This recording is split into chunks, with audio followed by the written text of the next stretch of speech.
എങ്ങനെ നമ്മുടെ ജീവിതത്തെ നമുക്ക് സന്തോഷകരമായി കൊണ്ടുപോകാൻ സാധിക്കും? തലാഖിലേക്ക് എത്താതെ തന്നെ എങ്ങനെ നമ്മുടെ ജീവിതത്തെ സന്തോഷകരമായി കൊണ്ടുപോകാൻ സാധിക്കും? തലാഖിലേക്ക് എത്തുക എന്ന് പറഞ്ഞാൽ വലിയ അപകടമാണ്. പിന്നെ അവന്റെ ഭാര്യയെ തിരിച്ചെടുക്കണമെങ്കിൽ ഒരുപാട് കടമ്പകൾ കടക്കേണ്ടതുണ്ട്. ഇൻഷാ അല്ലാഹ് ഞാൻ അതിലേക്ക് വരും. അതിന് മുമ്പായിട്ട് ആദ്യമായി എന്റെ പ്രിയപ്പെട്ട സഹോദര സഹോദരിമാർ അറിയേണ്ട വസ്തുത, പഠിക്കേണ്ട വസ്തുത, എങ്ങനെ ത്വലാഖില്ലാതെ നമ്മുടെ ജീവിതം സന്തോഷകരമായി കൊണ്ടുപോകാം.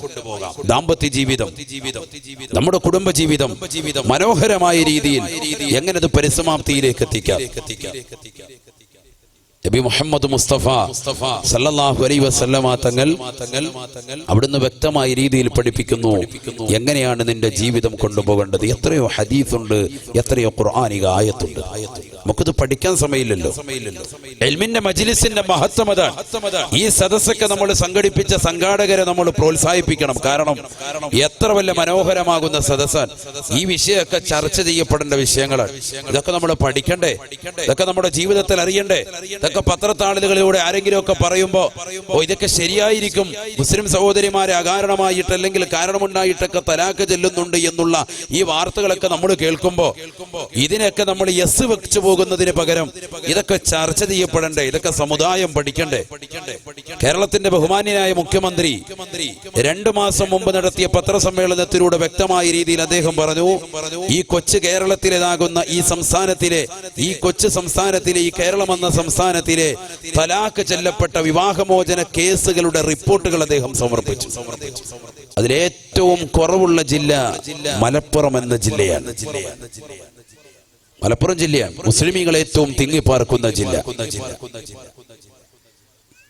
എന്നാൽ അല്പം കൂടുതൽ, അതിനേക്കാൾ കൂടുതലുള്ള ജില്ലയാണ് നമ്മുടെ ജില്ല, എറണാകുളം ജില്ല. അപ്പൊ അതുകൊണ്ട് തന്നെ നമ്മളത് പഠിക്കേണ്ട അനിവാര്യമാണ്, മനസ്സിലാക്കേണ്ട അനിവാര്യമാണ്. ആ ത്വലാഖിലേക്ക് പോകാതെ എങ്ങനെ നമ്മുടെ ജീവിതം സന്തോഷകരമാക്കാം. എന്തിനാണ് ഒരു പെണ്ണിനെ ത്വലാഖ് ചെല്ലുന്നത്? എന്തിനു വേണ്ടിയാണ് ത്വലാഖ് ചെല്ലുന്നത്? ആ പെണ്ണ് പറയുന്നത് അനുസരിക്കാത്തതിന്റെ പേരിലോ, എന്തിന്റെ പേരിൽ? അല്ലെങ്കിൽ അവളുടെ കറി വെച്ചതിൽ അല്പം ഉപ്പ് കൂടിയതിന്റെ പേരിൽ, അല്ലെങ്കിൽ എരിവ് കൂടിപ്പോയതിന്റെ പേരിൽ, ഇതിന്റെയൊക്കെ പേരിൽ ത്വലാഖ് ചെല്ലപ്പെടുന്ന സഹോദരിമാർ വരെ ഇന്ന് ഈ കേരളത്തിലുണ്ട്. എത്രയോ കേസുകൾ ഓരോ മഹല്ലത്തിലുകളും കെട്ടിക്കിടക്കാൻ.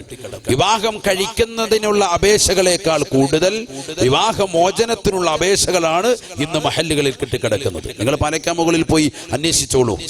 നമ്മുടെ കേന്ദ്ര മഹല്ലുകളാകട്ടെ, ഏത് മഹല്ലുകളിലും ഉസ്താദുമാരുടെ എപ്പോഴും വന്ന് ഓരോരുത്തരും ചർച്ച ചെയ്യപ്പെടുന്നതും സഹോദരിമാർ ദൈനംദിനേന കരഞ്ഞുകൊണ്ട് ദുആഇച്ചുകൊണ്ട് വസിയത്ത് ചെയ്യുന്നതും ഭർത്താക്കന്മാരുടെ പ്രശ്നങ്ങളായിരിക്കും, അല്ലെങ്കിൽ ഭാര്യമാരുടെ പ്രശ്നങ്ങളായിരിക്കും ഭർത്താക്കന്മാർ പറയാ. ഇങ്ങനെ ഓരോ പ്രശ്നങ്ങളാണ്. വിവാഹ ജീവിതം കഴിഞ്ഞു 10 നാൾ കഴിയുന്നതിന് മുമ്പ് ത്വലാഖ്, വിവാഹം കഴിഞ്ഞു 1 മണിക്കൂർ കഴിയുമ്പോൾ തന്നെ മുത്തലാഖ്. എന്തൊരു കാലഘട്ടമാണിത്! എന്താണ് ഈ വസ്തുത? നമ്മൾ പഠിക്കണ്ടേ? എന്തിനു വേണ്ടിയാണ് സ്വന്തം ഭാര്യയെ മർദ്ദിക്കുന്നത്? എന്തിനു വേണ്ടിയാണ് അവളെ അടിക്കുന്നത്? ഇതൊക്കെ ഇസ്ലാം പറഞ്ഞിട്ടുണ്ടോ? ഇസ്ലാം പഠിപ്പിച്ചിട്ടുണ്ടോ? തലാഖ് ചെല്ലാൻ വേണ്ടി വിശുദ്ധ ഇസ്ലാം നമ്മളെ പഠിപ്പിച്ചിട്ടുണ്ടോ? ഉണ്ടെങ്കിൽ തന്നെ അതിന്റെ മാർഗങ്ങൾ എങ്ങനെയാണ്, എങ്ങനെയാണത് ചെല്ലേണ്ടത്, അതിന്റെ രീതി എങ്ങനെയാണ് നമ്മൾ പഠിക്കേണ്ടത്? വ്യക്തമായ രീതിയിൽ പഠിക്കണം. കാരണം വിവാഹം കഴിക്കാൻ പഠിപ്പിച്ചത് പരിശുദ്ധ തിരുനബി മുഹമ്മദ് മുസ്തഫ സല്ലല്ലാഹു അലൈഹി വസല്ലം തങ്ങളാണ്. അല്ലേ? നിക്കാഹ് മിൻ സുന്നത്തി, നിക്കാഹ് എന്ന് പറയുന്ന മഹത്തായ കർമ്മം, വിവാഹ കർമ്മം, അത് എന്റെ ചര്യയിൽപ്പെട്ടതാണെന്ന് നബിയുനാ റസൂലുള്ളാഹി സ്വല്ലല്ലാഹു അലൈഹി വസല്ലം, അല്ലാഹുവിന്റെ റസൂൽ സല്ലല്ലാഹു അലൈഹി വസല്ലമ തങ്ങള് വിവാഹ ജീവിതം സുന്നത്താക്കി. ആ പ്രവാചകർ തന്നെ കാണിച്ചു തരണ്ടേ നമുക്ക് നമ്മുടെ ജീവിതവും? പ്രവാചകർ കാണിച്ചു തരുകയും ചെയ്തു, ആ പ്രവാചകർ പഠിപ്പിച്ചു തരുകയും ചെയ്തു. വിശുദ്ധ ഖുർആൻ മുഖേന നമ്മെ ഓർമ്മപ്പെടുത്തുകയും ചെയ്തു. ബഹുമാനപ്പെട്ട ഉമർ ബിൻ ഖത്താബ് റളിയല്ലാഹു തആല, ഉറക്കെ പറയിൻ, കൊച്ചാപ്പാടെ പേര് കേട്ടോലെ അനങ്ങായിരിക്കുവാണല്ലോ. ഉമർ ബിൻ ഖത്താബ്, ബഹുമാനം കൊടുക്കേണ്ട ആളുകൾക്ക് നമ്മൾ ബഹുമാനം കൊടുത്തേ പറ്റൂ, ഇല്ലെങ്കിൽ നമ്മളെ ബഹുമാനിക്കാൻ ഒരു കുഞ്ഞും ദുനിയാവിലുണ്ടാവൂല. സ്വഹാബത്തിന്റെ പേര് കേൾക്കുമ്പോ തർദിയത്ത് ചെല്ലണം, റളിയല്ലാഹു അൻഹും പറയണം. പ്രവാചകന്റെ പേര് കേൾക്കുമ്പോ സല്ലല്ലാഹു അലൈഹി വസല്ലം തങ്ങളെന്ന് മടി കൂടാതെ പറയണം. ഇസ്ലാമിന്റെ അടിസ്ഥാനം തന്നെ തഅലീമു മാ അല്ലമഹുല്ലാഹ് വ തഹ്കീറു മാ ഹഖറഹുല്ലാഹ് എന്നാണ്. അല്ലാഹു ബഹുമാനിച്ചതിനെ ബഹുമാനിക്കുക, അല്ലാഹു ആദരിച്ചതിനെ ആദരിക്കുക, അല്ലാഹു നിന്ദിച്ചതിനെ പരിപൂർണമായി നിന്ദിക്കുക. അതുകൊണ്ടാണ് സ്വഹാബത്തിന്റെ പേര് കേൾക്കുമ്പോ റളിയല്ലാഹു അൻഹും എന്ന് നമ്മുടെ നാവിൻ തുമ്പിൽ വരുന്നത്. അത് യഥാർത്ഥ മുഅ്മിന്റെ നാവിൽ നിന്ന് അത് വരികയുള്ളൂ. അങ്ങനെ പറയുന്നതാകുന്ന മനുഷ്യനെ സംബന്ധിച്ചിടത്തോളം അവനെ അവന്റെ മക്കള് കാണുമ്പോ അവനെ ബഹുമാനിക്കും, അവനെ കാണുമ്പോ അവൻ എഴുന്നേറ്റ് നിൽക്കും, മക്കൾ എഴുന്നേറ്റ് നിൽക്കും. അതുകൊണ്ട് നിർബന്ധമായിട്ട് ഉറക്കെ ചെല്ലണം. തർദിയത്ത് ചെല്ലുന്നതിനെ മഹത്വവൽക്കരിക്കുന്നതിനെ നമ്മൾ ആരും കുറവ് വരുത്തണ്ട. വിശുദ്ധ ഖുർആൻ പോലും പറഞ്ഞിട്ടില്ലേ, റളിയല്ലാഹു അൻഹും വറളൂ അൻ. സഹാബത്തിനെ അല്ലാഹുവും തൃപ്തിപ്പെട്ടു, അവർ അല്ലാഹുവിനെയും സംതൃപ്തിപ്പെട്ടു. അപ്പൊ നമ്മളായിട്ട് എന്തിനാ അത് കുറയ്ക്കുന്നത്? ഉമർ ഇബ്നുൽ ഖത്താബ് റളിയല്ലാഹു അൻഹു എത്ര വലിയ മഹാനാണ്. നിങ്ങളൊന്ന് ചിന്തിച്ചു നോക്ക്. അമുസ്ലിമായിട്ടാണ് അദ്ദേഹം കടന്നു വന്നത്. മുസ്ലിമായി പിന്നീട് അവസാനം മരണപ്പെട്ടപ്പോഴും മുസ്ലിം, ഈ ലോകത്ത് പ്രവാചകന്റെ ചാരത്ത് അടങ്ങാൻ തൗഫീഖ് കിട്ടിയതാകുന്ന ഒരു വ്യക്തി ഉമർ ഇബ്നുൽ ഖത്താബ്. അബൂബക്കർ സിദ്ദീഖ് റളിയല്ലാഹു അൻഹു പോലെയല്ലല്ലോ. ഉമർ ഇബ്നുൽ ഖത്താബ് റളിയല്ലാഹു അൻഹു പ്രത്യേകത എന്താ? റസൂലുള്ളാഹിയെ വധിക്കാൻ വേണ്ടി കടന്നു വന്ന മനുഷ്യനാണ്. അവസാനം റസൂലുള്ളാഹിയുടെ ചാരത്തൊരു ബ്ലാക്ക് കാറ്റ് ആയിട്ട് കിടക്കാൻ തൗഫീഖ് അല്ലാഹു കൊടുത്തില്ല. ഉറക്കെ ചെല്ലിൻ ഉമർ ഇബ്നുൽ ഖത്താബ് റളിയല്ലാഹു അൻഹു. സാരക്കാരനല്ല, അദ്ദേഹത്തിന്റെ ചരിത്രം പറയാനല്ല, മറിച്ച് മഹാനവറുകളുടെ അടുക്കലേക്ക് ഒരു കൂട്ടം ആളുകൾ ചെന്നുകൊണ്ട് അദ്ദേഹത്തിന്റെ അടുക്കൽ പരാതിപ്പെട്ടു. പരാതി മറ്റൊന്നുമല്ല, ഞങ്ങളുടെ പ്രിയപ്പെട്ട ഭാര്യമാർ ഞങ്ങൾ പറയുന്നത് അനുസരണ വർത്തിക്കുന്നില്ല, അവരെ അടിക്കാനുള്ള ഒരു ഓർഡർ അവിടുന്ന് നൽകണം. ഇത് റസൂലുള്ളാഹിന്റെ അടുക്കൽ പോയി നിങ്ങൾ വാങ്ങിച്ചു കൊണ്ടുവരണം. ഇതാണ് ഉമർ ഇബ്നുൽ ഖത്താബ് തങ്ങളുടെ അടുക്കൽ വന്നുകൊണ്ട് കൂട്ടുകാർ ആവശ്യപ്പെട്ടത്. ഉമർ ഇബ്നുൽ ഖത്താബ് റളിയല്ലാഹു തആല അൻഹു പറഞ്ഞു, പുഞ്ചിരിച്ചുകൊണ്ട് പറഞ്ഞു, നിങ്ങളുടെ ആവശ്യം എന്റെയും കൂടി ആവശ്യമാണ്. കാരണം എന്റെ ഭാര്യ എന്നോട് പല കാര്യങ്ങളും പറയുമ്പോൾ, ഞാൻ അവരോട് പറയുമ്പോഴും ദീനിന്റെ ചില വിഷയങ്ങളൊക്കെ പറയുമ്പോൾ ചെറിയൊരു മാറ്റമൊക്കെ കാണുന്നുണ്ട്, ചെറിയ വർത്താനമൊക്കെ അവരിങ്ങനെ പറയുന്നുണ്ട്. ഇസ്ലാമിന്റെ തുടക്ക കാലഘട്ടമാണിത് എന്നെന്റെ പ്രിയപ്പെട്ട സഹോദര സഹോദരിമാരെ ചിന്തിക്കണം. അതുകൊണ്ട് തന്നെ അവരെ ഒന്ന് അടിച്ചാൽ കൊള്ളാം എന്നുള്ള ഒരു തീരുമാനം എന്റെ മനസ്സിലുണ്ട്. പക്ഷേ ഇത് അള്ളാഹിന്റെ റസൂൽ സല്ലല്ലാഹു അലൈഹി വസല്ലമ തങ്ങളുടെ അടുക്കൽ പോയി ചോദിക്കണ്ടേ, എന്റെ ആവശ്യം മാത്രമാണെങ്കിലോ എന്ന് കരുതി ഞാൻ മിണ്ടാതിരിക്കുകയാണ്. അപ്പോഴാണ് നിങ്ങൾ ഒരു കൂട്ടം ആളുകൾ ഈ ആവശ്യവും ഉന്നയിച്ചു കൊണ്ടുവന്നത്. ഇസ്ലാമിന്റെ തുടക്ക കാലഘട്ടമാണ്, ആവിർഭാവ കാലഘട്ടം. ഉമർ ഇബ്നുൽ ഖത്താബ് റളിയല്ലാഹു തആല അൻഹു കൂട്ടുകാരോട് പറഞ്ഞു, ഞാൻ പോയി വടി അന്വേഷിച്ച് ഞാൻ പോയി അള്ളാന്റെ റസൂലിന്റെ അടുക്കൽ പോയി അടിക്കാനുള്ള ഓർഡറുമായിട്ട് തിരിച്ചു വരികയുള്ളൂ. വന്നതിന് ശേഷം നിങ്ങൾ വടി അന്വേഷിച്ച് സമയം കളയണ്ട, ഇപ്പൊ തന്നെ നിങ്ങൾ പോയി വടിയൊക്കെ റെഡിയാക്കി ശരിയാക്കി വെക്കുക. ഉമർ ഇബ്നുൽ ഖത്താബ് റളിയല്ലാഹു തആല അൻഹു നേരെ അല്ലാഹുവിന്റെ റസൂൽ സല്ലല്ലാഹു അലൈഹി വസല്ലമ തങ്ങളുടെ അടുക്കലേക്ക് ചെന്നു. എന്റെ പ്രിയപ്പെട്ട സഹോദരങ്ങളോട്, ഉമ്മമാരോട് ഞാനിത് ഓർമ്മപ്പെടുത്തുന്നത്, ആദ്യമായി ചരിത്രം പറയുന്നത്, എന്നെ കേൾക്കുന്ന കല്യാണം കഴിഞ്ഞിട്ടുള്ള സഹോദരങ്ങൾ, വിവാഹം കഴിക്കാൻ തുനിയുന്ന സഹോദരങ്ങൾ അറിയണം എങ്ങനെയാണ് നമ്മുടെ ഭാര്യയുമായുള്ള ജീവിതം മുന്നോട്ട് കൊണ്ടുപോകേണ്ടത്. അവരെ നമ്മൾ അടിക്കാനുള്ളതാണോ? വീട്ടിലേക്ക് കൊണ്ടുവന്ന് തല്ലുക, അടിക്കുക, ശകാരിക്കുക, മർദ്ദിക്കുക, ഇതിനു വേണ്ടിയുള്ളതാണോ നമ്മുടെ ഭാര്യ? ഇസ്ലാമിന്റെ തുടക്ക കാലഘട്ടം ചില കാര്യങ്ങൾ ഭർത്താക്കന്മാർ പറഞ്ഞിട്ട് ഭാര്യമാർ പരിപൂർണമായി അനുസരിക്കാത്ത ഘട്ടം വന്നപ്പോ ഉമർ ഇബ്നുൽ ഖത്താബ് തങ്ങളുടെ അടുക്കൽ പരാതിപ്പെടുകയും ഉമർ ഇബ്നുൽ ഖത്താബ് റളിയല്ലാഹു തആല അൻഹു അല്ലാഹുവിന്റെ റസൂൽ സല്ലല്ലാഹു അലൈഹി വസല്ലമ തങ്ങളുടെ അടുക്കലേക്ക് അടിക്കാനുള്ള ഓർഡർ കിട്ടാൻ വേണ്ടി കടന്നു ചെല്ലുകയാണ്.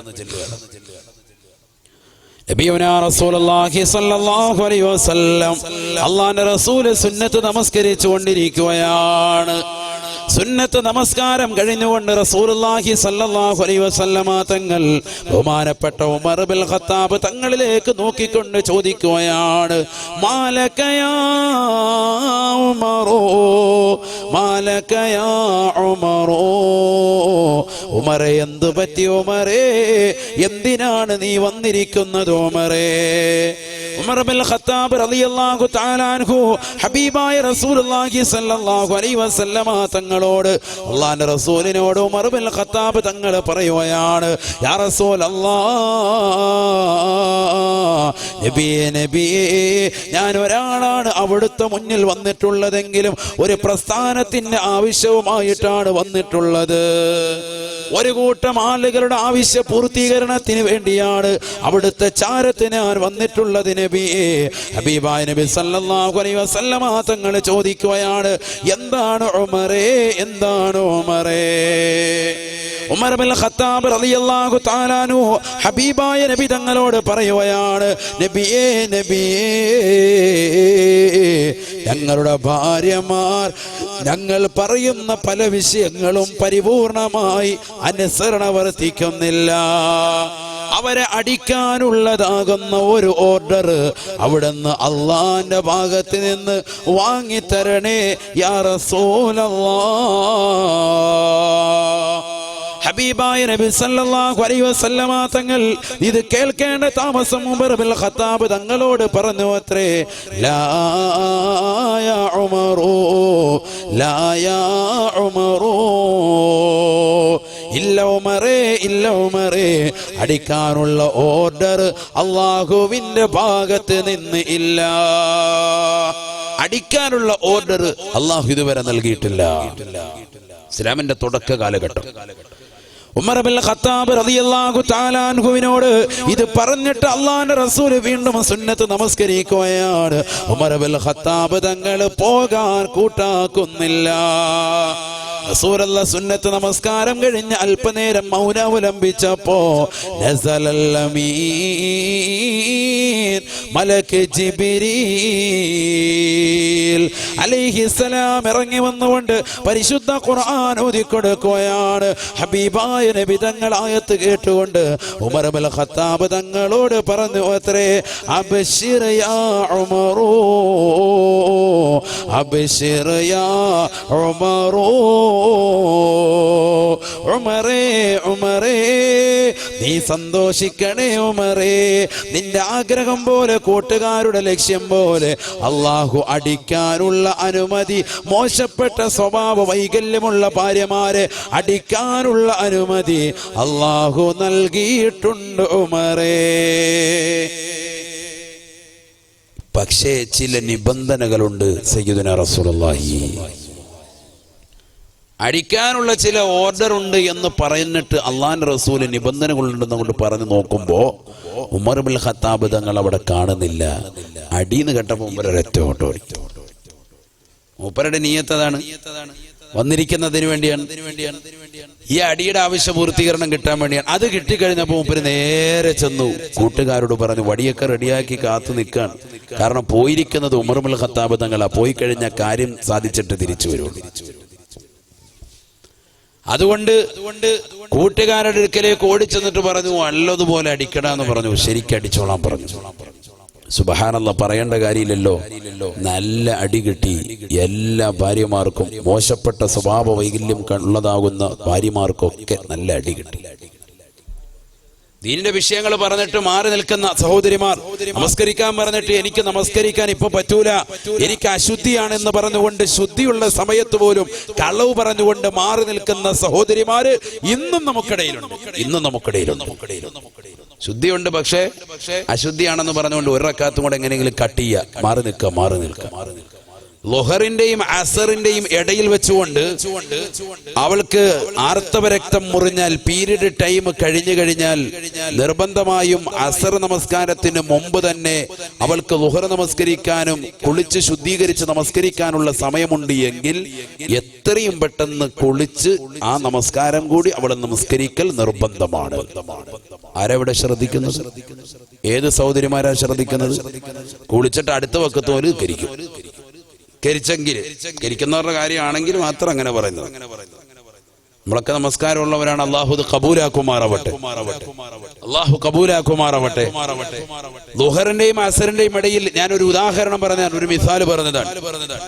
ഇതുപോലെ അസറിന്റെയും മഗ്രിബിന്റെ ഇടയിലും ശുദ്ധിയായാലും അപ്രകാരം തന്നെ. ഏതൊരു വഖത്തിന് ശേഷമാണ് ശുദ്ധിയാകുന്നത്, ആ വഖത്തിന് ശേഷം തന്റെ കുളിക്കും അതുപോലെ തന്നെ നമസ്കാരത്തിനുമുള്ള സമയമുണ്ട് എങ്കിൽ എത്രയും പെട്ടെന്ന് ആ നമസ്കാരം കുളിച്ച് ശുദ്ധിയായി നമസ്കരിക്കണം.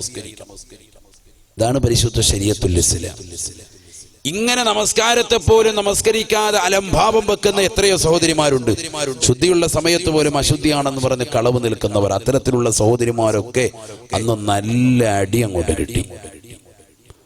നല്ല അടി എന്ന് പറഞ്ഞാൽ അതിശക്തമായ രീതിയിൽ അടി കിട്ടി. രാവിലെ സുബൈ നമസ്കാരം കഴിഞ്ഞ് ഹബീബായ റസൂലുള്ളാഹി സ്വല്ലല്ലാഹു അലൈഹി വസല്ലമ തങ്ങൾ പ്രവാചകൻ സുബൈ നമസ്കാരം കഴിഞ്ഞ് വെളിയിലേക്ക് വരുമ്പോ ഒരു കൂട്ടം സഹാബിയത്തുകളാകുന്ന വനിതകൾ കടന്നു വന്നുകൊണ്ട് നബിയോട് പരാതിപ്പെടുകയാണ്. റസൂലുള്ളാഹിയോട് പരാതി പറയാ. നബി അവിടുന്ന് പറഞ്ഞിട്ടാണെന്ന് പറഞ്ഞ് ഞങ്ങളുടെ ഭർത്താക്കന്മാർ ഞങ്ങളെ വന്ന് അടിച്ചു കളഞ്ഞു.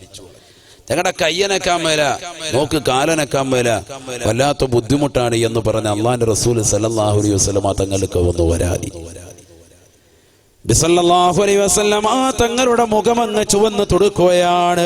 ഹബീബായ നബി സല്ലല്ലാഹു അലൈഹി വസല്ലമ തങ്ങളെ വിളിച്ച് ചോദിക്കുകയാണ്, ഐന ഉമറു, ഐന ഉമറു.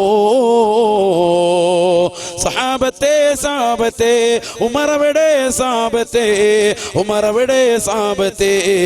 ഈ പ്രശ്നങ്ങൾ മുഴുവനും ഉണ്ടാക്കിയത് ഉമറാണല്ലോ എന്ന അർത്ഥത്തിൽ അല്ലാഹുവിന്റെ റസൂൽ ഉമർ ഇബ്നുൽ ഖത്താബ് തങ്ങളെ അന്വേഷിക്കുകയാണ്.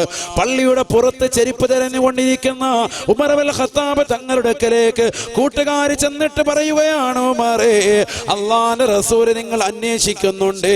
ഉമർ ഇബ്നുൽ ഖത്താബ് റളിയല്ലാഹു തആല അൻഹു ഹബീബായ നബി തങ്ങളുടെ അടുക്കലേക്ക് മന്നം കടന്നു വന്നുകൊണ്ട് നബി തങ്ങളുടെ അടുക്കലേക്ക് ചെന്നിട്ട് പറയുകയാണ്, ലബ്ബൈക യാ റസൂലല്ലാഹ് വഅഫു യാ ഹബീബല്ലാഹ്, ലബ്ബൈക യാ റസൂലല്ലാഹ് അഫ്വൻ യാ ഹബീബല്ലാഹ്. നബിയേ, നബിയേ, അവിടത്തേക്ക് ഇതാ ഉത്തരം ചെയ്തിരിക്കുന്ന പാവപ്പെട്ട ഉമർ, എന്തെങ്കിലും കുറ്റമുണ്ടെങ്കിൽ പൊറുത്തു തരണേ നബിയേ, പൊരുത്തപ്പെട്ട് തരണേ യാ റസൂലല്ലാഹ്. ഹബീബായ നബി സല്ലല്ലാഹു അലൈഹി വസല്ലമ തങ്ങള് ഉമർ ഇബ്നുൽ ഖത്താബ് തങ്ങളോട് പറയുകയാണ്, ഉമറേ, ഉമറേ, അടിക്കുന്നതിന് മുമ്പ് ചില നിബന്ധനകളുണ്ട് എന്ന് ഞാൻ പറഞ്ഞത് നീ കേട്ടിരുന്നില്ലയോ എന്ന് ചോദിക്കുമ്പോ ഉമർ ഇബ്നുൽ ഖത്താബ് തങ്ങൾ പറയുകയാണ്, വല്ലാഹി മാ സമഅതു യാ റസൂലല്ലാഹ്. നബിയേ, നബിയേ, ഞാൻ അല്ലാഹുവിനെ തന്നെയാണ് സത്യം, ഞാൻ കേട്ടിട്ടില്ല നബിയേ, ഞാൻ കേട്ടിരുന്നില്ല നബിയേ. ശരിയാണ്, സത്യത്തിൽ ഉമർ ഇബ്നുൽ ഖത്താബ് തങ്ങൾ അത് കേട്ടിട്ടില്ല. അടിക്കാന്ന് പറഞ്ഞപ്പോ തന്നെ ഉമർ ഇബ്നുൽ ഖത്താബ് തങ്ങൾ ഓടിയിട്ടുണ്ട്. ബാക്കി കാര്യങ്ങൾ അടിക്കുന്നതിന് മുമ്പ് ചില നിബന്ധനകളുണ്ട് എന്ന് റസൂലുള്ളാഹി പറഞ്ഞത് ബഹുമാനപ്പെട്ട ഉമർ ഇബ്നുൽ ഖത്താബ് തങ്ങൾ കേട്ടില്ല. അതുകൊണ്ട് അദ്ദേഹം കുറ്റക്കാരനല്ല. സ്വഹാബത്ത് ആരും കുറ്റക്കാരല്ല, അമ്പിയാക്കൾ കുറ്റക്കാരല്ലാത്തതുപോലെ തന്നെ ഒരാളും ഒരു പാപം പോലും ചെയ്തിട്ടില്ല എന്ന് വിശ്വസിക്കണം. അഹ്ലുസുന്നയുടെ അജയരാകുന്ന പ്രവർത്തകരാകുന്ന നമ്മൾ നിർബന്ധമായും അങ്ങനെ വിശ്വസിക്കുന്നവരാണ്. കാരണം അങ്ങനെയാണെങ്കിലല്ലോ ഖുർആൻ അവരെ കൊണ്ട് അല്ലാഹു സംതൃപ്തിപ്പെട്ടു എന്ന് പറയേണ്ടതുള്ളൂ. കളവ് പറയുക, തെറ്റ് ചെയ്യുന്ന ആളുകളെ കൊണ്ട് അല്ലാഹു എങ്ങനെ തൃപ്തിപ്പെടുക? ഏതുമായിക്കോട്ടെ, ഉമർ ഇബ്നുൽ ഖത്താബ് തങ്ങളുടെ മുന്നിൽ വെച്ചുകൊണ്ട് ഹബീബായ റസൂലുള്ളാഹി സ്വല്ലല്ലാഹു അലൈഹി വസല്ലമ തങ്ങൾ ആ ഖുർആനിന്റെ ആയത്തും കൊണ്ട് ഓതി കൊടുക്കുക. ഏത് ആയത്താണ് ഇറങ്ങിയത് അതുകൊണ്ട് ഓതി കൊടുക്കുക. ബിസ്മില്ലാഹിർ റഹ്മാനിർ റഹീം. അർരിജാലു ഖവ്വാമൂന അലൻ നിസാ بما فضل الله بعضهم على بعض وبما أنفقوا من أموالهم فالصالحات قانتات حافظات للغيب بما حفظ الله واللاتي تخافون نشوزهن فعظوهن واهجروهن في المضاجع واضربوهن فإن طعنكم فلا تبغوا عليهن سبيلا إن الله كان عليا كبيرا. പരിശുദ്ധ ഖുർആനിൽ ഒരു സൂറത്ത് തന്നെ സൂറത്തുൻ നിസാ എന്നാണ് ആ സൂറത്തിന്റെ പേര്. അന്നിസാ, സ്ത്രീകൾ എന്നാണ് ആ ഖുർആനിന്റെ സൂക്തത്തിന്റെ പേര് തന്നെ. 114 സൂറത്തുകളാണ് ഖുർആനിൽ. ഇവിടെ ശ്രദ്ധിക്ക് എന്റെ പ്രിയപ്പെട്ട സഹോദരിമാരെ, ശ്രദ്ധിക്ക്. ഇന്ന് ചാനലുകളിൽ കയറിയിരുന്നിട്ട് മുസ്ലിം സഹോദരിമാര് യാതൊരുവിധ മടിയുമില്ലാതെ, ഉളുപ്പില്ലാതെ, നാണമില്ലാതെ ആലിമീങ്ങൾക്കെതിരെ, സംഘടനകൾക്കെതിരെ, പരിശുദ്ധ ദീനിന്റേതാകുന്ന അജയ്യരാകുന്ന ഉലമാക്കൾക്കെതിരെ ഘോരഘോരം ശബ്ദിക്കുകയാണ്. മോശപ്പെട്ട കമന്റുകൾ രേഖപ്പെടുത്താണ്. ദീനിൽ ഞങ്ങൾക്കൊരു സ്വാതന്ത്ര്യവുമില്ല, പർദ്ദയ്ക്കുള്ളിൽ ഞങ്ങളെ തളച്ചിടപ്പെടുന്നു, പാവപ്പെട്ടതാകുന്ന സഹോദരിമാരാണ് ഞങ്ങൾ, ഞങ്ങളുടെ വീടിന്റെ അകത്തലങ്ങളിൽ മക്കളുടെ കാര്യങ്ങൾ നോക്കി, ഭർത്താവിന്റെ കാര്യങ്ങൾ നോക്കി അടുക്കളയിൽ മാത്രം തളച്ചിടപ്പെടുന്നു എന്നുള്ള വാദം ഉന്നയിക്കുന്നതാകുന്ന ഉമ്മമാര് പഠിച്ചു വെക്കേണ്ടത് പരിശുദ്ധ ഖുർആനിൽ ഒരു അധ്യായമുണ്ട്. ആ അധ്യായത്തിന്റെ പേര് തന്നെ അന്നിസാ, സ്ത്രീകൾ എന്നാണ് ആ ഖുർആനിലെ അധ്യായത്തിന്റെ പേര്. ഖുർആനിൽ എവിടെയും അർരിജാൽ, പുരുഷന്മാർ എന്ന് പറഞ്ഞുകൊണ്ടൊരു അധ്യായം തന്നെ ഇല്ല. സ്ത്രീകൾക്ക് വേണ്ടി ഒരു അധ്യായം, സ്ത്രീകൾക്ക് സ്വാതന്ത്ര്യം കൊടുത്ത മതമാണ് പരിശുദ്ധ ശരീഅത്തുൽ ഇസ്ലാം. സ്ത്രീകൾ എവിടെയാണ് തളച്ചിടപ്പെടുന്നത്? ഹബീബായ റസൂലുള്ളാഹി സ്വല്ലല്ലാഹു അലൈഹി വസല്ലമ തങ്ങൾ ഇസ്ലാമിക പ്രബോധനമായി കടന്നു വരുമ്പോ ആ കാലഘട്ടത്തിന്റെ പേര് തന്നെ ഡാർക്ക് ഏജ് എന്നായിരുന്നില്ലയോ, ഇരുണ്ട യുഗമെന്നായിരുന്നില്ലയോ? ആ കാലഘട്ടത്തിലേക്ക് കടന്നു വന്നുകൊണ്ട് പ്രവാചകൻ പറയുകയാണ്, പച്ചയ്ക്ക് സ്ത്രീകൾ ജനിച്ചു വീണാല് പച്ചയ്ക്ക് കുഴിച്ചു മൂടിയിരുന്നതാകുന്ന കാലഘട്ടം ഹബീബായ നബി സല്ലല്ലാഹു അലൈഹി വസല്ലമ തങ്ങൾ കടന്നു വന്നിട്ട് പറയുകയാണ്, ചെയ്യരുതേ സാബത്തെ, ചെയ്യരുതേ സാബത്തെ. ഒരിക്കലും ചെയ്യാൻ പാടില്ല. ഏറ്റവും വലിയ പാതകമാണ് നബി മുഹമ്മദ് റസൂലുള്ളാഹി. അള്ളാന്റെ റസൂൽ സല്ലല്ലാഹു അലൈഹി വസല്ലമ തങ്ങളാണ് പാവപ്പെട്ട സഹോദരിമാർക്ക്, മുസ്ലിം എന്ന് മാത്രമല്ല അമുസ്ലിമീങ്ങളാകുന്ന സഹോദരിമാർക്ക് വരെ, നിരീശ്വരവാദികളും യുക്തിവാദികളും എന്റെ ശബ്ദം കേൾക്കുന്നുണ്ടെങ്കിൽ പഠിച്ചു വെച്ചോളിൽ, നിങ്ങളുടെ ഉമ്മമാരും നിങ്ങളുടെ അമ്മമാരും നിങ്ങളുടെ സഹോദരിമാരും അടക്കമുള്ള എല്ലാ സഹോദരിമാരെയും ഈ ലോകത്ത് ജീവിക്കാൻ വിട്ടത് റസൂലുള്ളാഹി സല്ലല്ലാഹു അലൈഹി വസല്ലമ തങ്ങൾ കടന്നു വന്നതിന് ശേഷമാണ്. അതുകൊണ്ടാണ് നൂറുൻ അലാ നൂർ, പ്രകാശത്തിന്റെ മേൽ പ്രകാശമാണ് ഹബീബ് മുഹമ്മദ് റസൂലുള്ളാഹി. അല്ലാഹുവിന്റെ റസൂൽ സല്ലല്ലാഹു അലൈഹി വസല്ലം തങ്ങൾ വന്നതിന് ശേഷമാണ് സ്ത്രീകൾക്ക് ജീവിക്കാനുള്ള സ്വാതന്ത്ര്യം പോലും ഈ ഭൂമുഖത്ത് കൊടുത്തത്. അതിനു മുമ്പ് സ്ത്രീകൾ ജനിച്ചു വീണാൽ ഖുർആൻ തന്നെ പറഞ്ഞില്ലേ, മുസ്വദ്ദൻ വഹുവ ഖളിയും, മുഖം വല്ലാതെ കറുത്ത് കരുവാളിക്കുമായിരുന്നു അത്രേ ഉപ്പമാരുടെയും കുടുംബാദികളുടെയും എന്ന് പരിശുദ്ധ ഖുർആൻ. പറയാണ്, ഞാൻ എന്റെ വാക്കല്ലേ ഈ പറയുന്നത്, ഖുർആൻ പറഞ്ഞാലോ. ആ ഒരു കാലഘട്ടത്തിൽ നിന്ന് പെണ്ണ് ജനിച്ചു വീണാൽ സന്തോഷിക്കുന്ന ഒരവസ്ഥയിലേക്ക് ഉപ്പമാരെ എത്തിച്ചു നബിയുനാ റസൂലുള്ളാഹി. ഹബീബായ റസൂലുള്ളാഹി സല്ലല്ലാഹു അലൈഹി വസല്ലമ തങ്ങൾ പറഞ്ഞില്ലയോ, ഒരു പെണ്ണ് ജനിച്ചു വീണാൽ ആ പെണ്ണിനെ സംരക്ഷിക്കണേ, ആ പെണ്ണിന് ദീനീ ബോധം കൊടുക്കണേ, ദീനീ അറിവ് കൊടുക്കണേ. എത്രത്തോളം അല്ലാഹുവിന്റെ റസൂൽ പറഞ്ഞില്ലയോ, ലാ തുസ്കിനൂഹുന്ന ഫിൽ ഉറഫാ വലാ തുഅല്ലിമൂഹുന്നൽ കിതാബ് വഅല്ലിമൂഹുന്ന സൂറത്തൻ നൂർ വഅല്ലിമൂഹുന്ന സൂറത്തൻ നൂർ വഅല്ലിമൂഹുന്ന സൂറത്തൻ നൂർ. എന്റെ ശബ്ദം ശ്രവിക്കുന്ന HMD കോളനിയിലുള്ളതായ പാവപ്പെട്ട ഉപ്പമാരെ പഠിച്ചു വെക്കണേ. നമുക്ക് നമ്മുടെ പെൺമക്കൾക്ക് വിദ്യാഭ്യാസം കൊടുക്കണ്ടയോ? പരിശുദ്ധ പ്രവാചകനെ പഠിപ്പിക്കുകയാണ്, ലാ തുസ്കിനൂഹുന്ന ഫിൽ ഉറഫാ, നിങ്ങളുടെ പെൺമക്കളെ നിങ്ങൾ വീട്ടിൽ താമസിപ്പിക്കരുതേ, വീട്ടിൽ ഒറ്റയ്ക്ക് താമസിപ്പിക്കരുതേ. വീട്ടിൽ ഒരു റൂം ഉണ്ടാവുകയും ആ റൂമിലേക്ക് 8ാം ക്ലാസ്സിൽ പഠിക്കുന്ന പൊന്നുമോള്, 10ാം ക്ലാസ്സിൽ പഠിക്കുന്ന പൊന്നുമോള്, അവളതാ ആൻഡ്രോയിഡ് മൊബൈൽ ഫോണുമായിട്ട് ഒറ്റയ്ക്കൊരു റൂമിലേക്ക് മാറിയിരിക്കുകയാണ്. വാപ്പ ഉറങ്ങുകയാണ്, ഉമ്മ ഉറങ്ങുകയാണ്, നാട്ടുകാർ ഉറങ്ങുകയാണ്, അയൽവാസികൾ ഉറങ്ങുകയാണ്, ആങ്ങളെ ഉറങ്ങുകയാണ്, ഉമ്മമാർ ഉറങ്ങുകയാണ്.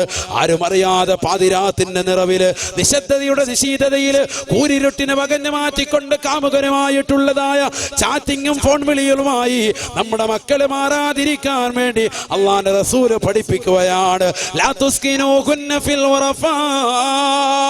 സഹാബത്തെ, നിങ്ങളുടെ പ്രിയപ്പെട്ടതാകുന്ന സഹോദരിമാരെ, നിങ്ങളുടെ പ്രിയപ്പെട്ടതാകുന്ന പെൺമക്കളെ ഒറ്റക്കൊരു റൂമിൽ താമസിപ്പിക്കരുത് എന്ന് നബിയുനാ റസൂലുള്ളാഹി. 1400 വർഷം മുമ്പ് അല്ലാഹുവിന്റെ റസൂൽ തന്റെ പ്രിയപ്പെട്ട പ്രിയപ്പെട്ട അനുയായികളോട് പറഞ്ഞത്, ഇന്ന് ഈ കൊച്ചു കേരളത്തിൽ പുലർന്നില്ലയോ? ഇന്ന് കുടുംബങ്ങൾ, അന്തരീക്ഷങ്ങൾ മാറിയില്ലയോ? പാതിരാത്രി സമയമായിട്ടും തന്റെ മൊബൈൽ ഫോൺ ചലിച്ചു കൊണ്ടിരിക്കുകയാണ്. വാപ്പയുറങ്ങുകയാണ്, കുടുംബാദികൾ ഉറങ്ങിക്കിടക്കുകയാണ്. ഒരു പുതപ്പിന്റെ കീഴിൽ കിടന്നുകൊണ്ട് കാമുകനുമായി ചാറ്റിംഗ് നടത്തുന്ന പെണ്ണിന്റെ ധീരരോധനങ്ങൾ വാപ്പയറിയുന്നില്ല, ഉമ്മ അറിയുന്നില്ല. അവളുടെ വർത്തമാനം ഏത് നിലയ്ക്കാണ് പോകുന്നതെന്ന് ഒരു വാപ്പയ്ക്കും അറിയാൻ സാധിക്കുന്നില്ല. വാതിന് വേണ്ടി HMD കോടതിയിലേക്ക് കടന്നു വരുമ്പോ, വാതിന് വേണ്ടി വാപ്പ ക്ഷണിക്കുമ്പോ, ഉമ്മ ക്ഷണിക്കുമ്പോ, എനിക്ക് തലവേദനയാണ്, കൈവേദനയാണ്, കാലുവേദനയാണ്, എനിക്കൊരുപാട് പഠിക്കാനുണ്ട്, എനിക്കൊരുപാട് എഴുതാനുണ്ടെന്ന് പറഞ്ഞുകൊണ്ട്, കളവ് പറഞ്ഞുകൊണ്ട് വീട്ടിലിരിക്കുന്ന മക്കളില്ലയോ? ഒറ്റക്കൊരു റൂമിൽ അവളെ താമസിപ്പിക്കരുത് എന്ന് നബിയുനാ റസൂലുള്ളാഹി സല്ലല്ലാഹു അലൈഹി വസല്ലം. അവൾ ഒരു പക്ഷേ കാമുകനുമായി ചാറ്റിങ്ങിലായിരിക്കാം, ഒരു പക്ഷേ മോശപ്പെട്ട തലത്തിലേക്കായിരിക്കാം അവളുടെ സമയത്തെ കൊണ്ടുപോകുന്നത്. മക്കൾക്ക് ദീൻ കൊടുക്കണം. പെൺമക്കളെ വെറുതെ ജീവിക്കാൻ വിട്ടാൽ മാത്രം പോരാ, അവളെ ഇൽമിന്റെ മജ്ലിസിൽ ഇൽമുമായിട്ടുള്ള കണക്ഷൻ ബന്ധപ്പെടുത്തണം. നബിയുനാ റസൂലുള്ളാഹി. ഇതൊക്കെ ആരാ പറഞ്ഞു വരുന്നത്? നബി മുഹമ്മദ് റസൂലുള്ളാഹി. പെൺകുട്ടികൾ കൊടുക്കുന്ന സ്വാതന്ത്ര്യമാണ്. എങ്ങനെ സ്വാതന്ത്ര്യം കൊടുക്കണം? ദീൻ പഠിക്കാനുള്ള സ്വാതന്ത്ര്യം കൊടുക്കണം. ദീൻ പഠിക്കാനുള്ള. ഹബീബായ റസൂലുള്ളാഹി സ്വല്ലല്ലാഹു അലൈഹി വസല്ലമ തങ്ങൾ വീണ്ടും പറയുകയാണ്, വലാ തുഅല്ലിമൂഹുന്നൽ കിതാബ് വലാ തുഅല്ലിമൂഹുന്നൽ കിതാബ്. നിങ്ങൾ നിങ്ങളുടെ പ്രിയപ്പെട്ടതാകുന്ന പെൺമക്കൾക്ക് ഭൗതിക അറിവ് മാത്രം നൽകരുതേ. ആത്മീയമാകുന്ന അറിവ് മക്കൾക്ക് കൊടുക്കാതെ പെൺമക്കൾക്ക് നിങ്ങൾ ഭൗതികമാകുന്ന അറിവ് മാത്രമായി ആൺമക്കളെ പോലെ നിങ്ങൾ നൽകരുതേ. നബിയുനാ റസൂലുള്ളാഹി ഭൗതിക അറിവ് മാത്രമായിട്ട് മക്കൾ കൊടുക്കരുത്. ഇന്ന് മദ്രസ വിദ്യാഭ്യാസത്തെ തീവ്രവാദത്തിന്റെയും ഭീകരവാദത്തിന്റെയും കേന്ദ്രമായിട്ട് ജനം മുദ്ര കുത്തുമ്പോ, അത് തീവ്രവാദമല്ല, അതിൽ ഭീകരവാദമില്ല. അതിൽ പഠിപ്പിക്കുന്നത് പരിശുദ്ധമാക്കപ്പെട്ടതാകുന്ന ഉലമാക്കളുടെ, പണ്ഡിതന്മാരുടെ ചർച്ചകളാണ്, അവരുടെ ചരിത്രങ്ങളാണ്, അവരുടെ ആവിഷ്കാരങ്ങളാണ്. അതിനാണ് താരീഖ് എന്ന പേരിൽ അറിയപ്പെടുന്നത്. 18ന്റെ നിറകടമുള്ള പെങ്ങൾ ഒളിച്ചോടാതിരിക്കാൻ വേണ്ടി അവരുടെ മനസ്സിലേക്ക് വാപ്പയെ കുറിച്ച്, ഉമ്മയെ കുറിച്ച് പഠിപ്പിച്ചു കൊടുക്കുന്നതാണ് അഖ്ലാഖ്, സൽ സ്വഭാവത്തിലേക്ക് എത്തിക്കുന്ന ഗ്രന്ഥമാണ്. ഇതൊക്കെ പഠിക്കണ്ടേ മക്കൾ? നീ നമസ്കരിക്കുമ്പോ ആ നമസ്കാരം എങ്ങനെയാണ്? നീ റുക്കൂ ചെയ്യുമ്പോ ആ റുക്കൂ എങ്ങനെയാണ്? നീ ഇഅ്തിദാലിലേക്ക് വരുമ്പോ ആ ഇഅ്തിദാൽ എങ്ങനെയാണ് ചെയ്യേണ്ടത്? അതിനുള്ള പ്രതിഫലം എന്താണ്? അത് ഏത് വിധേനയാണ് ആകേണ്ടത്? നീ ഒരാളെ കാണുമ്പോ എങ്ങനെയാണ് സലാം ചൊല്ലേണ്ടത്? പഠിപ്പിക്കുന്ന ഗ്രന്ഥമാണ് ഫിഖ്ഹ്, കർമ്മശാസ്ത്ര ഗ്രന്ഥം. ഇതൊക്കെ മദ്രസയിൽ നിന്ന് കിട്ടുന്നതാണ്. ഇതൊക്കെ മദ്രസയിൽ നിന്ന് കിട്ടുന്നതാണ്. അല്ലാതെ ഇവിടെ ബാളും പരിചയം എടുത്തിട്ട് കോഴ്സ് പഠിപ്പിക്കല്ല. ഇത് പഠിക്കണം നമ്മള്. ഇതൊക്കെ വാപ്പാക്കും അറിയാം, ഉമ്മാക്കും അറിയാം. അവിടെ തീവ്രവാദം ഇല്ല, ഭീകരവാദം ഇല്ല എന്ന് നമുക്കറിയാം. പക്ഷെ നമ്മുടെ മക്കളെ മദ്രസയിലേക്ക് പറഞ്ഞു വിടുന്ന മാതാപിതാക്കൾ അതിന് ശ്രദ്ധ പതിപ്പിക്കുന്നവർ എത്ര പേരുണ്ട്?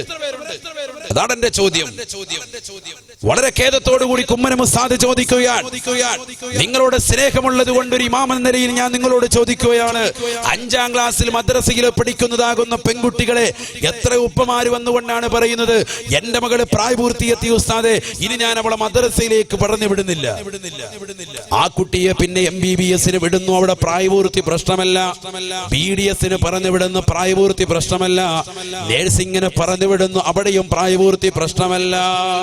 ഇവിടെ അങ്ങൊരു പ്രശ്നമില്ല. പിന്നെന്താ? മദ്രസയിൽ 5-ലെത്തിയപ്പോ പ്രായപൂർത്തിയായി. ബാക്കിയുള്ളടുത്ത് 50 പ്രാവശ്യം പ്രായപൂർത്തിയായി, ഒരു കുഴപ്പമില്ല. അല്ല, ചിന്തിച്ചു നോക്ക്, നമ്മുടെ ദീനീ ബോധം എത്രത്തോളം ഉണ്ട്. അവസാനം ഈ പെൺകുട്ടി എവിടെയെങ്കിലും ഒളിച്ചോടുമ്പോ, എവിടെയെങ്കിലും ഒളിച്ചോടി പോകുമ്പോ, എന്റെ ഒരിക്കൽ വന്നുകൊണ്ട് കഴിഞ്ഞ ദിവസം ഒരു പാവപ്പെട്ട സഹോദരൻ പൊട്ടിക്കരഞ്ഞുകൊണ്ട് പറയുകയാണ്, ഉസ്താദേ ഞാൻ ആലപ്പുഴയിൽ നിന്നാണ് വരുന്നത്, അറിയുമോ ഉസ്താദേ എന്നെ? ഞാൻ ചോദിച്ചു എവിടെയാണ് താമസിക്കുന്നത്, സ്ഥലവും പേരും അദ്ദേഹം പറയുകയാണ്. അദ്ദേഹം പണ്ടൊരു ദിവസം 2-3 വർഷങ്ങൾക്ക് മുമ്പ് അദ്ദേഹത്തിന്റെ പ്രിയപ്പെട്ട പൊന്നുമോളെ MBAക്ക് വിടുന്ന സമയത്ത് വന്നുകൊണ്ട് ദുആ അർപ്പിച്ചത് ഞാൻ ഓർക്കുകയാണ്. ഞാൻ അദ്ദേഹത്തിന്റെ മകളുടെ കാര്യം ചോദിച്ചപ്പോൾ അദ്ദേഹം പറഞ്ഞു, ആ മകള് ഇന്നൊരു അന്യ പുരുഷനുമായി ഒളിച്ചോടണമെന്നുള്ള നീയത്തുമായി നിൽക്കുകയാണ്. കെട്ടിച്ചു കൊടുത്തില്ലെങ്കിൽ ഞാൻ അവനുമായി ഒളിച്ചോടും എന്ന് വാപ്പയോട് തുറന്നു പറയുന്ന ഒരു പെണ്ണുള്ള കാലഘട്ടം. എത്രത്തോളം പറയണമെങ്കിൽ ആ പെണ്ണിന് കൊടുക്കുന്ന ദീനീബോധം അത്രത്തോളം. അല്ലാഹു കാത്തുരക്ഷിക്കട്ടെ. ഈ MBA മകളെ വിടാൻ വേണ്ടി വാപ്പ വളരെയേറെ അധ്വാനിച്ചു, കഷ്ടപ്പെട്ടു, യാതനകൾ അനുഭവിച്ച് ലോൺ എടുത്തിരിക്കാൻ. അവളെ ഇത്രയും പഠിപ്പിച്ച് വലുതാക്കി അവസാനം അവൾക്ക് ജോലി റെഡിയാകും. ഈ കൂടെ പഠിച്ചതാകുന്ന പയ്യനോടൊപ്പം ഇതര സമുദായത്തിലെ സഹോദരനോടൊപ്പം ഞാൻ നിങ്ങൾ കെട്ടിച്ചു തന്നില്ലെങ്കിൽ നമ്മൾ ഒളിച്ചോടാൻ തയ്യാറാണ് എന്ന് പറഞ്ഞു നിൽക്കണം പെണ്ണ്. ഞാൻ എന്ത് ചെയ്യാൻ? ഞാൻ ചോദിച്ചോളൂ, എത്ര വരെ മദ്രസ വിട്ടു? അപ്പൊ പറയാം മദ്രസ വിട്ടിട്ടില്ല. മദ്രസ വിട്ടിട്ടില്ല. പിന്നെന്താ കൊടുത്തത്? അത് നാട്ടിലൊരു അരമൂല്യാരെ വിളിച്ചിട്ട് ഇടയ്ക്കിടയ്ക്ക് ട്യൂഷൻ കൊടുക്കുമായിരുന്നു. ഇത്രേ ഉള്ളൂ. ഒരു 15 മിനിറ്റ് അല്ലെങ്കിൽ 20 മിനിറ്റ് വിളിച്ചിട്ട് ഒരു ട്യൂഷൻ കൊടുക്കും. ട്യൂഷൻ സമ്പ്രദായം വേണ്ട എന്ന അർത്ഥത്തിലല്ല, പക്ഷേ മദ്രസയിലെ വിദ്യാഭ്യാസം അനിവാര്യമാണ്. നമ്മുടെ മദ്രസകളൊക്കെ നിലനിൽക്കുന്നത് അതിനു വേണ്ടിയാണ്.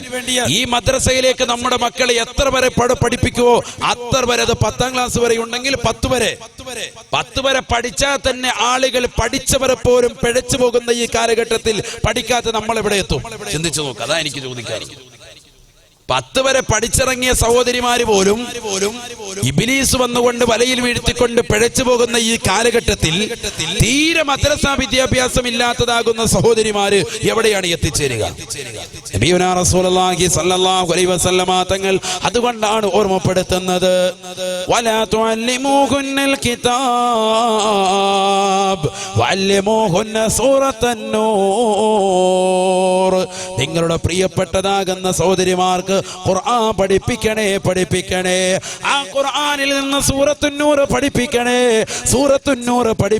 എന്ന് നബിയുനാ റസൂലുള്ളാഹി. ഞാൻ എൻ്റെ പ്രിയപ്പെട്ട HMDയിലുള്ള ഉമ്മമാരോട്, സഹോദരിമാരോട്, രക്ഷകർത്താക്കളോട് സ്നേഹത്തോടുകൂടി ചോദിക്കട്ടെ, നമ്മുടെ പ്രിയപ്പെട്ടതാകുന്ന മക്കൾക്ക്, നമ്മുടെ പ്രിയപ്പെട്ടതാകുന്ന പെൺമക്കൾക്ക് ഖുർആനിലെ ആയത്തുകൾ, ഖുർആനിലെ സൂക്തങ്ങൾ എത്രത്തോളം പഠിപ്പിക്കാൻ നമുക്ക് സാധിച്ചിട്ടുണ്ട്. എത്രത്തോളം പഠിപ്പിക്കാൻ സാധിച്ചിട്ടുണ്ട്? ഫാത്തിഹ സൂറത്ത് അറിയോ മക്കൾക്ക്? മല്ലം യഖറ ബി ഫാത്തിഹത്തിൽ കിതാബ്, ഫാത്തിഹ സൂറത്ത് ആരെങ്കിലും ഓതിയിട്ടില്ല എങ്കിൽ നമസ്കരിക്കുന്ന സമയത്ത് ഓരോ റക്അത്തിലും ഫാത്തിഹ സൂറത്ത് നല്ല വൃത്തിക്ക് ഓതാത്തവന്റെ നമസ്കാരം സ്വീകരിക്കില്ല എന്ന് നബിയുനാ റസൂലുള്ളാഹി. എല്ലാ റക്അത്തിലും ഓതണം, എല്ലാ റക്അത്തിലും ഫാത്തിഹ ഓതണം. ഷാഫി മദ്ഹബ് പ്രകാരം അല്ലേ? നമ്മളൊക്കെ ആ മദ്ഹബിന്റെ അനുയായികളല്ലേ? അള്ളാഹു അടിയുറച്ച് നിർത്തുമാറാവട്ടെ. ഷാഫി ഇമാമിന്റെ ദറജ, എല്ലാ ഇമാമിങ്ങളുടെ ദറജ അള്ളാഹു ഉയർത്തി കൊടുക്കുമാറാവട്ടെ. നബിയുനാ റസൂലുള്ളാഹി സ്വല്ലല്ലാഹു അലൈഹി വസല്ലമ തങ്ങൾ പറയുകയാണ്, ഫാത്തിഹ സൂറത്ത് ഓതാത്തവന്റെ നമസ്കാരം അല്ലാഹു സ്വീകരിക്കില്ല. എത്ര പേർക്കറിയാം ഫാത്തിഹ സൂറത്ത് നല്ലതുപോലെ തജ്വീദിന്റെ നിയമമനുസരിച്ചുകൊണ്ട് മാന്യമായ രീതിയിൽ പാരായണം ചെയ്യാൻ അറിയുന്ന എത്ര മക്കളുണ്ട്? എത്ര മക്കൾക്ക് നമ്മൾ ഖുർആൻ എത്ര രീതിയിൽ പഠിപ്പിച്ചു കൊടുത്തിട്ടുണ്ട്? ഹബീബായ റസൂലുള്ളാഹി സ്വല്ലല്ലാഹു അലൈഹി വസല്ലമ തങ്ങൾ വീണ്ടും ഓർമ്മപ്പെടുത്തുകയാണ്, ആ ഖുർആൻ നിങ്ങൾ പഠിപ്പിക്കണേ. ഖുർആൻ മാത്രം പോരാ, ആ ഖുർആനിലെ എല്ലാ സൂറത്തുകളും നല്ലതുപോലെ ഓതാൻ അറിയാവുന്ന മക്കളാക്കി നിങ്ങൾ മാറ്റണേ. വെറുതെ ഖുർആൻ ഇങ്ങനെ അവിടെ ഇവിടെ തൊടുമ്പോൾ ഖുർആൻ അതൊക്കെ ഓതാൻ അറിയാം എന്ന് പറയും. എവിടെ ഖുർആൻ ഓതാൻ അറിയാം? ഖുൽ ഹുവല്ലാഹു സൂറത്ത് ആകെ അറിയാം. ഇതന്നെ ഇക്കാലത്ത് ഇങ്ങനെ റിപ്പീറ്റ് ചെയ്തുകൊണ്ടിരിക്കുന്നത്. വേറൊരു സൂറത്ത് അല്ലാഹു അറിയില്ല. ഇത് പഠിക്കാൻ തയ്യാറാവുന്നില്ല, പഠിക്കുന്നുമില്ല. നബിയുനാ റസൂലുള്ളാഹി സ്വല്ലല്ലാഹു അലൈഹി വസല്ലമ തങ്ങൾ പറയുകയാണ്, നിങ്ങൾ ഖുർആൻ ഓതണേ, ആ ഖുർആനിൽ നിന്ന് പെൺമക്കളെ സൂറത്തുൻ നൂർ പഠിപ്പിക്കണേ എന്ന് നബിയുനാ റസൂലുള്ളാഹി സ്വല്ലല്ലാഹു അലൈഹി വസല്ലം. സൂറത്തുൻ നൂർ പെൺമക്കൾക്ക് പഠിപ്പിച്ചു കൊടുക്കണേ നബിയുനാ റസൂലുള്ളാഹി. അത് വലിയ സൂറത്താണ്. അല്ലാഹുവിന്റെ റസൂൽ സല്ലല്ലാഹു അലൈഹി വസല്ലം തങ്ങൾ പഠിപ്പിച്ച എത്ര സൂറത്തുകളുണ്ട്? വേണ്ട യാസീൻ ഓതുന്ന എത്ര കുടുംബാദികളുണ്ട്? ഒരു 5 കൊല്ലം വേണ്ട, ഒരു 10 കൊല്ലം മുമ്പ് വരെ എല്ലാ വീടുകളിലും കൃത്യമായി ഖുർആൻ ഓതിയിരുന്നു. 5 കൊല്ലം എടുത്താൽ മതി, മുമ്പോട്ട് വേണ്ട. 5 കൊല്ലം മുമ്പ് വരെ ഇശാ മഗ്‌രിബിന്റെ ഇടയിൽ യാസീൻ സൂറത്ത് ഓതിയിരുന്ന വീട്ടുകൾ നമ്മുടെ വീട്. ഇന്ന് നമ്മുടെ വീട്ടിൽ യാസീൻ സൂറത്തില്ല. ഖൽബുൽ ഖുർആൻ, ഖുർആനിന്റെ ഹൃദയമായി പ്രവാചകൻ പഠിപ്പിച്ചതാകുന്ന യാസീൻ നമ്മുടെ വീടിന്റെ അകത്തളങ്ങൾ എടുത്തു പോയില്ലയോ? പരിശുദ്ധ പ്രവാചകൻ പഠിപ്പിച്ച ഇദാ വഖഅത്തിയ സൂറത്ത് നമ്മുടെ വീട്ടിൽ നിന്ന് എടുത്തു പോയില്ലയോ? പരിശുദ്ധ പ്രവാചകർ സല്ലല്ലാഹു അലൈഹി വസല്ലമ തങ്ങൾ ഈ നോട്ടിന്റെ പ്രതിസന്ധികൾ ഉണ്ടാകുമ്പോഴും പ്രവാചകന്റെ അധ്യാപനം നമ്മൾ ശ്രദ്ധിക്കണേ. റസൂലുള്ളാഹി പറയുന്നു, വീട്ടിൽ ദാരിദ്ര്യത്തിൽ നിന്ന് ഒഴിവാകാൻ, ദാരിദ്ര്യ നിർമാർജനത്തിന് വേണ്ടി പ്രവാചകനെ പഠിപ്പിക്കുകയാണ്. ഇദാ വഖഅത്തിയ സൂറത്ത് നിങ്ങൾ ഓതണേ. സൂറത്തുൽ വാഖിയ അത് ഓതുന്ന വീട്ടിൽ ദാരിദ്ര്യം ഉണ്ടാവൂല. നബിയുനാ റസൂലുള്ളാഹി ഇബ്നു മസ്ഊദ് റളിയല്ലാഹു തആല അൻഹുവിനോട് അല്ലാഹുവിന്റെ റസൂൽ സല്ലല്ലാഹു അലൈഹി വസല്ലം തങ്ങൾ പഠിപ്പിച്ചു കൊടുത്തില്ലേ? പെൺമക്കൾ അധികരിച്ചതാകുന്ന വ്യക്തിയാണ് ഇബ്നു മസ്ഊദ് റളിയല്ലാഹു തആല. അദ്ദേഹത്തിന് പ്രവാചകൻ പഠിപ്പിച്ചു കൊടുത്തു, നീ ഈ സൂറത്ത് ഓതണം. ഇദാ വഖഅത്തിയ സൂറത്ത് നിങ്ങളുടെ പെൺമക്കൾക്ക് പഠിപ്പിച്ചു കൊടുക്കണം. അദ്ദേഹം അത് പഠിപ്പിച്ചു കൊടുത്തു. ഇബ്നു മസ്ഊദ് റളിയല്ലാഹു തആല അൻഹു തന്റെ പെൺമക്കൾക്കും ആ സൂറത്ത് പഠിപ്പിച്ചു കൊടുത്തു. എല്ലാ ദിവസവും ഡെയിലി അങ്ങനെ ഓതുകയാണ്.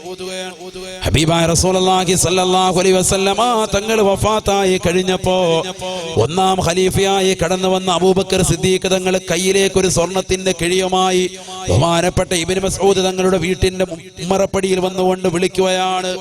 ഇബ്നു മസ്ഊദ് റളിയല്ലാഹു തആല അൻഹു ഇറങ്ങിച്ചെന്നപ്പോൾ ആ സ്വർണത്തിന്റെ കിഴി കയ്യിലേക്ക് കൊടുത്തിട്ട് പറയുകയാണ്, നിങ്ങൾക്ക് പെൺമക്കൾ അധികരിച്ചിട്ടില്ലയോ? അതുകൊണ്ട് ഇത് ഉപകരിക്കുമേ ജീവിതത്തിൽ എന്ന് പറഞ്ഞപ്പോ ഇബ്നു മസ്ഊദ് റളിയല്ലാഹു തആല അൻഹു പറയുകയാണ്, എനിക്കിത് വേണ്ട, എനിക്കിത് വേണ്ട. കാരണം അല്ലമനി റസൂലുള്ളാഹി സ്വല്ലല്ലാഹു അലൈഹി വസല്ലമ സൂറത, ഹബീബായ റസൂലുള്ളാഹി സ്വല്ലല്ലാഹു അലൈഹി വസല്ലമ തങ്ങൾ എന്നെ ഒരു സൂറത്ത് പഠിപ്പിച്ചിട്ടുണ്ട്. ആ സൂറത്തിന്റെ പേര് സൂറത്തുൽ വാഖിയ എന്നാണ്. അതെന്റെ പ്രിയപ്പെട്ട പെൺമക്കൾക്ക് ഞാൻ പഠിപ്പിച്ചിട്ടുണ്ട്. അത് ഓതുന്ന കാലത്തോളം ഞങ്ങൾക്ക് ദാരിദ്ര്യമുണ്ടാവൂല എന്ന് അല്ലാഹുവിന്റെ റസൂൽ പറഞ്ഞിട്ടുണ്ട്. ആ വാക്കിൽ ഞാൻ വിശ്വസിക്കുകയും അതനുസരിച്ച് കൊണ്ട് ഓതുകയും ചെയ്യുന്നവരാണ് ഞങ്ങൾ. അതുകൊണ്ട് ഈ സ്വർണത്തിന്റെ കിഴി എനിക്ക് വേണ്ട എന്ന് ഇബ്നു മസ്ഊദ് റളിയല്ലാഹു അൻഹു. ചിന്തിച്ചു നോക്ക്, സ്വർണത്തിന്റെ കിഴി തിരിച്ചു കൊടുത്തുവിടുക. ബഹുമാനപ്പെട്ട അബൂബക്കർ സിദ്ദീഖ് തങ്ങളുടെ കാലഘട്ടത്തിന് ശേഷം ഉമർ ഇബ്നുൽ ഖത്താബ് തങ്ങളും കൊണ്ടുവന്നു കൊടുത്തു, വാങ്ങിയില്ല. ഉസ്മാൻ ഇബ്നു അഫ്ഫാൻ തങ്ങളുടെ കാലഘട്ടത്തിലും അദ്ദേഹവും കൊണ്ടുവന്ന് കൊടുത്തപ്പോഴും പറഞ്ഞു, എനിക്ക് വേണ്ട, കാരണം റസൂലുള്ളാഹി എന്നെ ഒരു സൂറത്ത് പഠിപ്പിച്ചിട്ടുണ്ട്. ആ സൂറത്തിന്റെ പേരാണ് സൂറത്തുൽ വാഖിയ. അത് ഓതിയാ മതി. അത് ഓതിയ ദാരിദ്ര്യം നിർമ്മാർജ്ജനം ഉണ്ടാകുമെന്ന് അല്ലാഹുവിന്റെ റസൂൽ പഠിപ്പിച്ചിട്ടുണ്ട്. ഇതൊക്കെയാണ് നമ്മുടെ ജീവിതത്തിൽ കൊണ്ടുവരേണ്ടത്. ഇതൊക്കെ നമ്മുടെ ജീവിതത്തിൽ, നിത്യജീവിതത്തിൽ വേണ്ടേ?